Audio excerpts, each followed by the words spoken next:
Hi అందరికీ ఎలా ఉన్నారు ఫ్రెండ్స్. అయితే ఇది డిన్నర్ రెసిపీ. నేను డిన్నర్లోకి చికెన్ నూడిల్స్ చేస్తున్నాను. చికెన్ కొద్దిగా ఉండింది, అది మ్యారినేట్ చేసి పెట్టాను. తర్వాత నూడిల్స్ ఇంట్లో ఉన్నాయి అన్నమాట. సరే వాటిని చేసి ఏదైనా క్విక్గా ఒక రెసిపీ చేద్దామనేసి అని చికెన్ నూడిల్స్ ట్రై చేశాను అనమాట.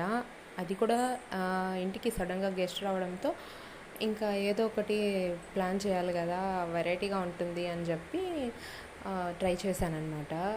చాలా బాగానే వచ్చింది. వీడియో స్కిప్ చేయకుండా చివరి వరకు చూడండి. నచ్చితే లైక్ చేసి సబ్స్క్రైబ్ చేసుకోండి. అయితే ఫస్ట్ నా చికెన్ మ్యారినేట్ చేసి పెట్టుకున్నాను. దాని తర్వాత నూడిల్స్ అనేది ఉడకపెట్టి నీళ్ళొంచి పెట్టుకున్నాను అనమాట. దాని తర్వాత ఎగ్స్ ఫ్రై చేసేసుకున్నాను. ఒక ప్యాన్లో ఆయిల్ పోసి ఎగ్స్ కొట్టిపోసి బాగా ఫ్రై చేసి పెట్టుకున్నాను.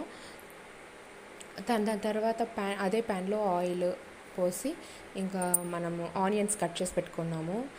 ఆనియన్స్ అనేటివి చిన్న చిన్నగా కట్ చేసి పెట్టుకొని ఆనియన్స్ ఇంకా పచ్చిమిర్చి, తర్వాత ఇంకొన్ని మసాలాలంతా ఏం అవసరం లేదండి. ఆనియన్ పచ్చిమిర్చి వేస్తే చాలు. తర్వాత కొద్దిగా జింజర్ గార్లిక్ పేస్ట్ మీకు ఇష్టమంటే యాడ్ చేసుకోవచ్చు, లేకపోతే లేదు. నేనైతే యాడ్ చేశాను. జింజర్ గార్లిక్ పేస్ట్ యాడ్ చేసుకున్న తర్వాత కొంచెం బాగా ఫ్రై చేసేసుకొని మన ఇంట్లో ఉన్నటువంటి వెజిటబుల్స్ని యూస్ చేసుకోవచ్చు. నేనైతే ఆ రోజు బీన్స్, క్యారెట్ మాత్రమే ఉండింది, అందువల్ల వాటిని తురుముకొని యాడ్ చేసుకున్నాను నేను.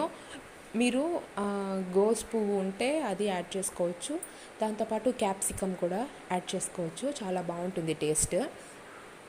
వీటిని యాడ్ చేసుకొని బాగా కొంచెం లైట్గా, ఎక్కువ ఫ్రై కాకుండా లైట్గా ఫ్రై చేసేసుకోవాలి. దాని తర్వాత చిల్లీ సాసు, టమాటో సాసు ఇంట్లో ఉంటే ఒక్కొక్క స్పూన్ వాటిని ఎంతవరకు నూడిల్స్ ఉందో దానికి తగ్గట్టుగా, మరీ ఎక్కువ కూడా అవసరం లేదు, కొద్దిగా ఫ్లేవర్ కోసం కొద్దిగా యాడ్ చేసుకోవాలి. నేను కొద్దిగా 1/2 టీ స్పూన్ కూడా యాడ్ చేయలేదన్నమాట.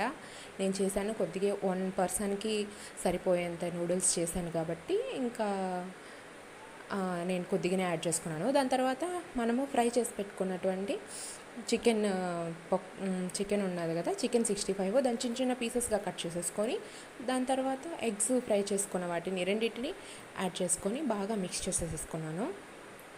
ఇప్పుడే పెప్పర్ పౌడర్ కూడా, మనకి స్పైస్కి తగినట్టుగా పెప్పర్ పౌడర్ కూడా యాడ్ చేసేసుకున్నాను.